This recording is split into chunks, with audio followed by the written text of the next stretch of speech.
Hai, selamat datang ke Come Study With Me, Elder Brooke. Hari ini kita akan melihat 1 Samuel 26 hingga 28. Bab 26.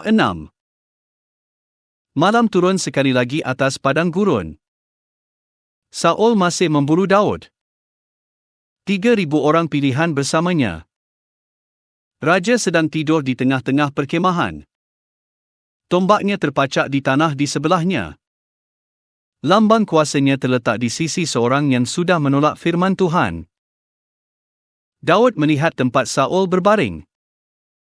Kemudian, dalam lindungan gelap, dia dan Abisai turun ke dalam perkemahan. Itu saat yang mendebarkan. Semua askar sedang tidur. Raja terdedah. Tombak itu berada dalam jangkauan. Abisai berbisik bahawa inilah saatnya. Satu tikaman dan pemburuan yang panjang itu tamat. Tetapi Daud tidak akan mengambil takhta dengan darah di tangannya. Dia menahan tangan orang di sebelahnya dan berkata bahawa dia tidak akan menghulurkan tangannya terhadap orang yang diurapi Tuhan. Daud bukan mengatakan Saul itu benar. Dia bukan berpura-pura bahawa Saul tidak melakukan kejahatan. Dia sedang mengatakan bahawa pembalasan bukan miliknya. Tuhan boleh memukul Saul. Saul boleh mati dalam peperangan. Harinya boleh datang menurut cara Tuhan. Tetapi Daud tidak akan memaksa membuka pintu yang belum dibuka Tuhan. Jadi Daud mengambil hanya tombak dan kendi air itu. Lalu dia naik ke bukit yang jauh dan berseru menembusi gelap. Perkemahan itu terjaga dalam rasa malu. Abner ditegur kerana gagal menjaga raja. Saul mendengar suara Daud dan harus berhadapan sekali lagi dengan kebenaran.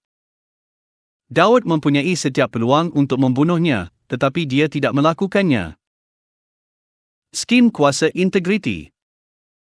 Ia boleh berdiri di tengah fitnah, ancaman, dan ketidakadilan. Namun tetap menolak untuk menjadi jahat sebagai balasan. Saul memberkati Daud dengan bibirnya. Dia mengakui bahawa Daud telah berbuat baik. Tetapi bab ini meninggalkan kita dengan satu kenyataan yang menyakitkan. Seseorang boleh mengucapkan kata-kata lembut untuk seketika, namun tetap tidak berubah di dalam hati. Bab 26 mengajar kita bahawa kebenaran paling jelas dibuktikan apabila kuasa ada di tangan kita dan kita menolak untuk menyalahgunakannya. Yesus Kristus ialah Raja yang sempurna, yang mempunyai segala kuasa namun menggunakannya dalam kekudusan, belas kasihan, dan ketaatan kepada Bapa. Ketika dunia mengajar kita untuk merampas, memukul, dan menjamin diri kita dengan apa jua harga, Tuhan mengajar kita untuk mempercayai Dia sehingga kita tetap bersih. Bab 27. Selepas itu, Daud berkata dalam hatinya bahawa suatu hari nanti Saul pasti akan membinasakannya. Ayat itu penting. Bahaya di sekeliling Daud itu nyata. Tetapi sekarang ketakutan mula berbicara di dalam diri Daud sendiri. Dia menyeberang ke wilayah Filistin dan meletakkan dirinya di bawah Ahis, Raja Gad. Daud masih hidup, masih bergerak, masih bertahan. Tetapi bab ini bukan bab ketenangan. Ia ialah bab tekanan. Orang yang tidak mahu membunuh Saul itu sekarang tinggal di tengah-tengah musuh Israel. Dia diberi Ziklag. Dan dari situ dia menyerang bangsa-bangsa lain sambil melaporkan kepada Ahis dengan cara yang membuat Raja Filistin itu percaya bahawa Daud telah berpaling sepenuhnya melawan Israel. Ketegangan dalam bab ini sangat berat kerana tidak ada apa-apa yang terasa stabil. Daud dipelihara, namun tanah di bawah kakinya berbahaya. Ketakutan telah mendorongnya ke tempat kompromi, kerahsiaan, dan kerumitan. Ada saat-saat seperti ini dalam kemuridan. Apabila keletihan tidak mendorong kita kepada pemberontakan terbuka, tetapi kepada pilihan-pilihan untuk bertahan hidup yang berserabut dan mengaburkan jiwa. Namun Tuhan tidak meninggalkan Daud. Itu penting. Kitab suci tidak menyembunyikan kelemahan hamba-hamba Tuhan. Ia menunjukkan kepada kita bahawa orang yang setia pun boleh membuat keputusan yang lahir daripada ketakutan. Tetapi ia juga menunjukkan bahawa Tuhan terus bekerja, bahkan di tempat-tempat yang tidak stabil, dan tidak membiarkan tujuan perjanjiannya runtuh hanya kerana salah seorang hambanya berada di bawah tekanan. Bab 27 memberi amaran supaya kita tidak membuat keputusan yang panjang daripada ketakutan yang singkat. Apabila panik memimpin, kompromi bertumbuh. Tetapi Yesus Kristus tetap teguh ketika kita tidak teguh. Dia tidak bercabang hati. Dia tidak dipimpin oleh ketakutan. Dialah perlindungan yang benar yang masih sedang dipelajari Daud untuk dipercayai. Apabila hati kita mula berkata, suatu hari nanti aku akan binasa, jawapan yang lebih baik bukanlah perlindungan Filistin. Jawapan yang lebih baik ialah kembali semula kepada Tuhan. Bab 28. Sekarang bayang-bayang menjadi semakin gelap. Orang Filistin berkumpul lagi untuk berperang. Samuel sudah mati. Suara Nabi telah hilang dari negeri itu. Saul melihat tentera Filistin lalu menjadi takut, dan hatinya sangat gemetar. Dia bertanya kepada Tuhan, tetapi Tuhan tidak menjawabnya, baik melalui mimpi, mahupun Urim, mahupun para nabi. Kesunyian itu bukan sesuatu yang rawa. Skim tuaian daripada pemberontakan yang panjang.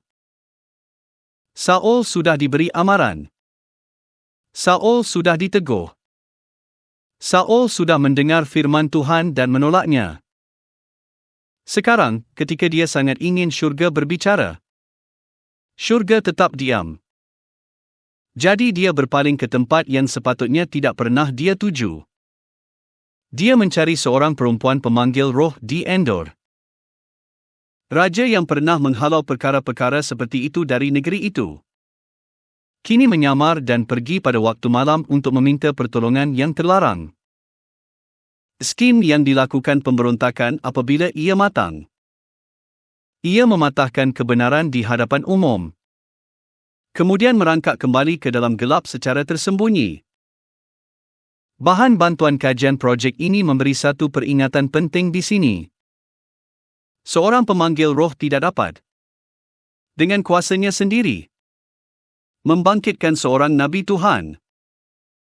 Jika Samuel hadir, itu bukan kerana kuasa perempuan itu, atau mungkin roh lain meniru dirinya.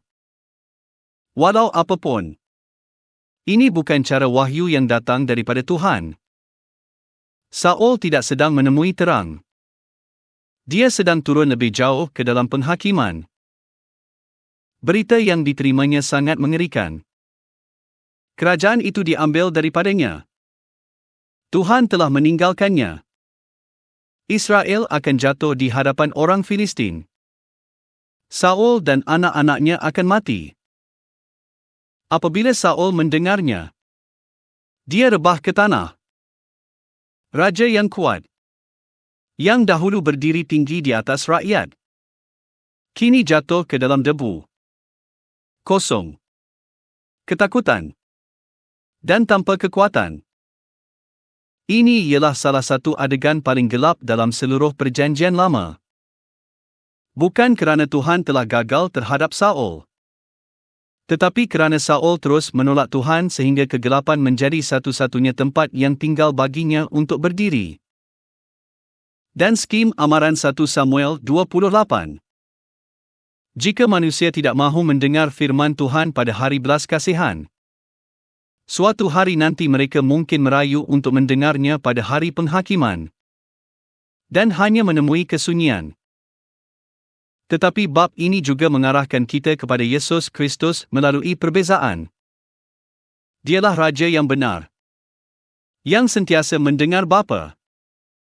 Padanya tidak ada pemberontakan, tidak ada penyamaran, tidak ada hati yang terbahagi, dan tidak ada pencarian gelap akan suara-suara yang terlarang. Saul bergerak semakin dalam ke arah maut. Kristus masuk ke dalam maut dan mematahkannya. Saul jatuh di bawah penghakiman. Kristus menanggung penghakiman dan membuka jalan kembali kepada Tuhan. Jadi bab-bab ini meninggalkan kita dengan dua jalan. Satu ialah jalan Daud. Tidak sempurna tetapi tetap menahan diri. Belajar mempercayai Tuhan dan bukannya merampas kuasa. Yang satu lagi ialah jalan Saul. Sombong. Takut. Tidak taat. Dan akhirnya ditelan oleh kegelapan. Tuhan masih meletakkan pilihan itu di hadapan setiap jiwa. Percayalah kepadanya. Taatilah Dia. Tunggulah Dia. Dan tetaplah tinggal dalam terang.